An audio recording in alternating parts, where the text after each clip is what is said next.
Eu sou Carmen Prado Nogueira, sou psiquiatra, psicanalista. Junto com a minha amiga, colega Aline, abrimos esse espaço que se chama Pensando Junto, Pergunto, Dá Assunto?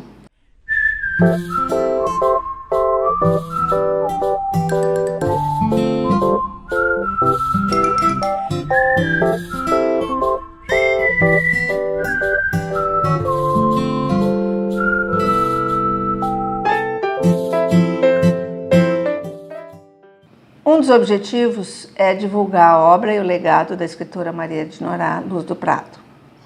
Eu sou filha dela e sou também a diretora do IMADIM, Instituto Maria de Norá, que foi criado para cuidar da obra dessa autora. O segundo objetivo é a gente poder, a partir das obras da Maria de Norá, dos seus poemas, das suas histórias, poder trazer um pouquinho do pensamento psicanalítico que nos evoca a partir disso.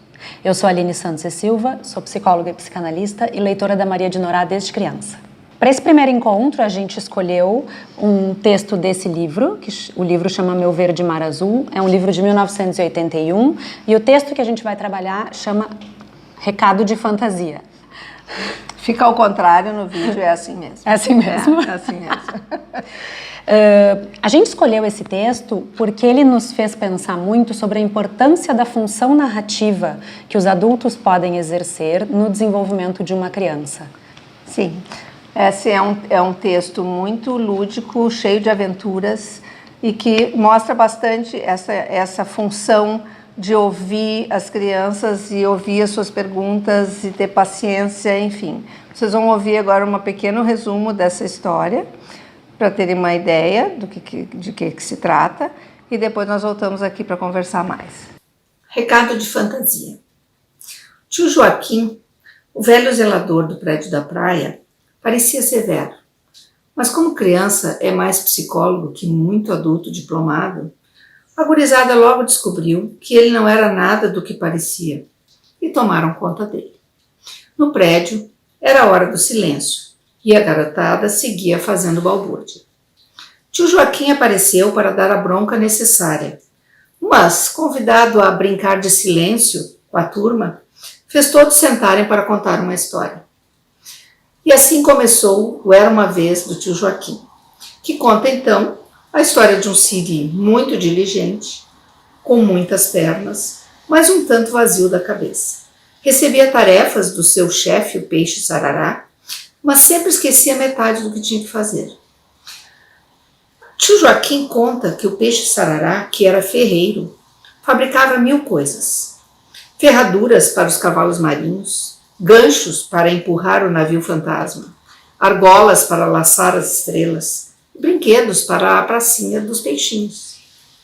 As crianças queriam saber para que serviam todas aquelas coisas e perguntavam tudo ao tio Joaquim, que explicava com muita paciência e humor a todas aquelas curiosidades. Mas e a história do siri? Então, aconteceu que o siri teve um acidente e quebrou 2 pernas ao buscar os restos de um navio nos rochedos. Coitado. E ainda por cima, ele havia esquecido uma das pernas no local do acidente. Mas com a ajuda de uma gaivota, a perna foi encontrada.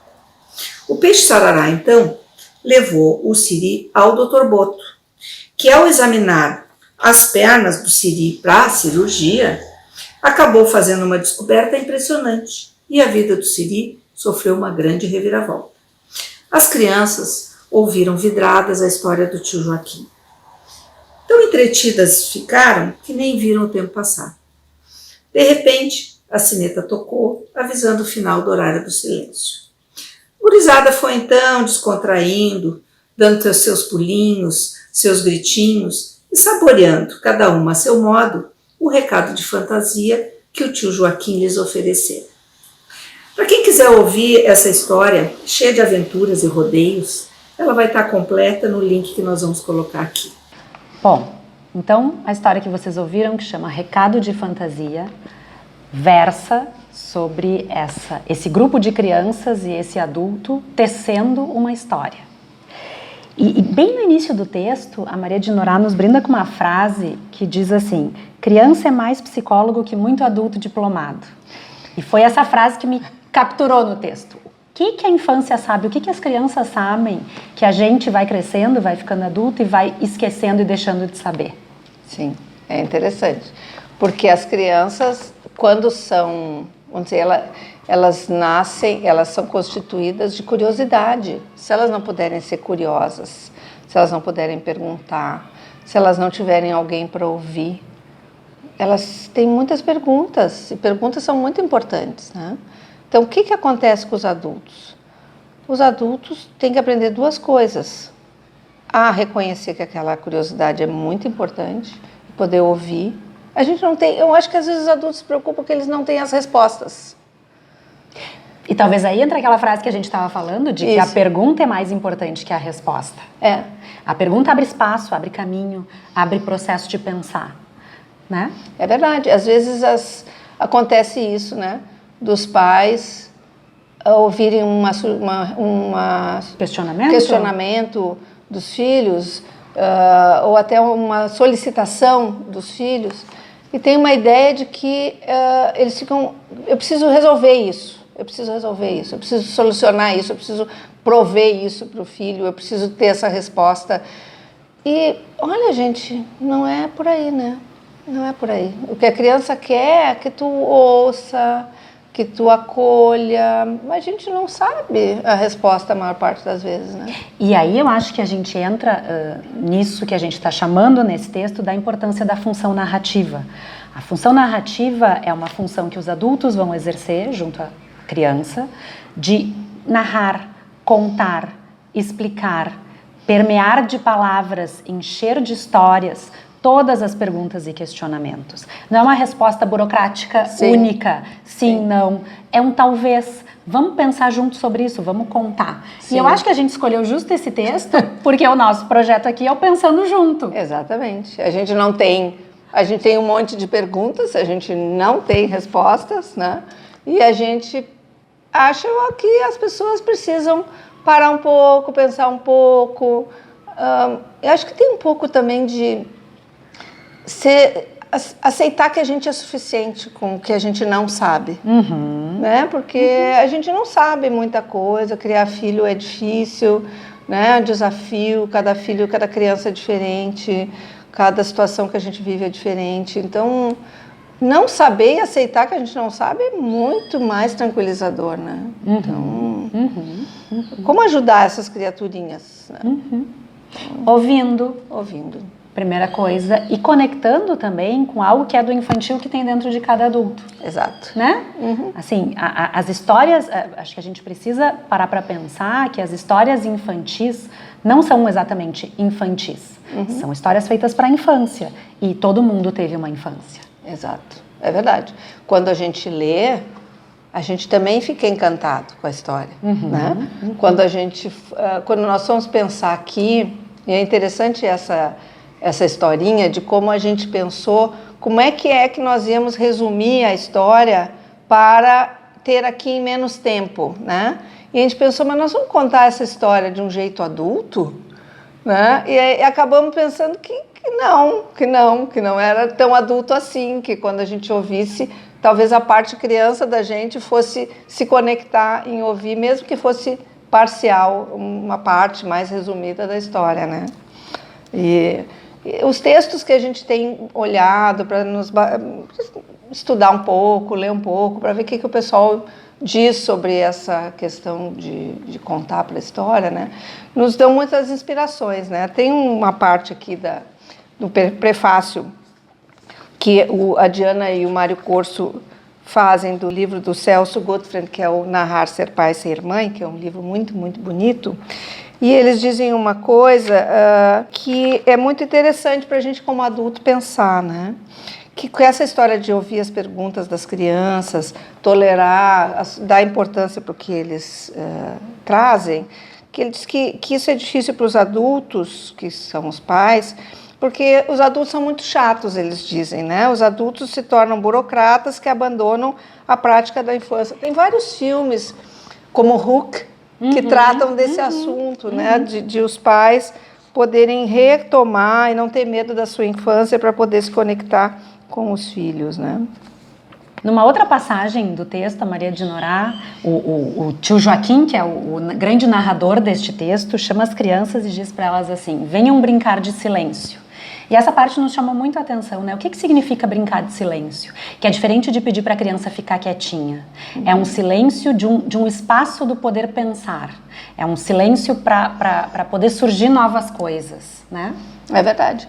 Me ocorre uma pequena narração que eu ouvi, assim, que alguém podia ou não ficar tirado no sofá. Né? Que é uma questão meio atual com os filhos, né? Que a criança, mas meu filho chega no colégio e quer ficar tirado no sofá sem fazer nada. Gente, criança nunca está sem fazer nada, né? Porque a cabeça está sempre a mil, né? E acho que aí a gente entra com um aspecto bem das etapas de desenvolvimento, especialmente as crianças latentes, que é para quem esse texto mais, né, se destina, a criança que já está lendo, a criança que tem ali entre 6 anos até os 10, 11, onde a criança, o brincar, que antes da criança era o brincar solto, brincar com um bonequinho, tudo vira um brincar dentro da cabeça. Um brincar com as palavras, um brincar com os pensamentos, com as ideias, o sonhar acordado. E tudo isso, esse texto faz a gente pensar, né? Nos aciona o quanto é importante a gente abrir espaço para que isso possa acontecer. Sim, e é uma fase, tu é mais a especialista nessa área, mas é uma fase que a criança, ela entra no mundo de fantasia tranquilamente, porque na história o ferreiro lá, o peixe sarará, ele fazia coisas e as crianças queriam saber para que serviam, e tudo podia, né? E lá pelas tantas elas perguntam para o tio Joaquim, vocês vão ver se elas podem ir lá visitar, porque tudo pode, laçar estrela e peixinho, e elas entram e saem desse mundo absolutamente tranquilas, né? E o grande segredo da história não tá nesse resumo que a gente contou aqui, né? Tá no link com a história completa. Tem um grande turning point da história que é bem legal e que a gente não vai dar spoiler. Não, a gente não vai dar spoiler. É uma história cheia de aventuras e curiosidades, e eu acho que essa paciência... O tio Joaquim é um terapeuta fantástico ali, um pai fantástico para essa turminha que vai se acalmando, que vai ouvindo, que pode fazer perguntas, né? Que pode ficar quietinho, mais calmo, mas não estão, que nem tu diz, largados. Não é apassivado. Não, né? Exato. Eles estão a história não conta de crianças apassivadas, né? Sim. Conta de crianças que estão descobrindo um processo do fantasiar. Exato. Eu acho que é isso, são histórias, e eu acho que a gente vai escolher várias. Essa autora tem essa característica de ter histórias muito, muito fantasiosas e muito poéticas, né? Que apelam para esse lado, assim, que a criança gosta muito de entrar. E outras vezes ela vai querer histórias de guerras, lutas, enfim. As crianças precisam de tudo que é tipo de história, né? Então... eu acho que é um pouco por aí que a gente foi, né? Bom, eu acho que a gente deu um pouquinho o nosso recado, né? O que a gente espera disso, né? O que tu espera, Aline? Interlocução, outras conversas. Conta aí pra gente o que vocês ficaram pensando. Sim, acho que sim. Nós já temos alguns planos para as próximas, mas todas as dicas são bem-vindas e os comentários também. Foi um prazer estar aqui contigo. Até a próxima.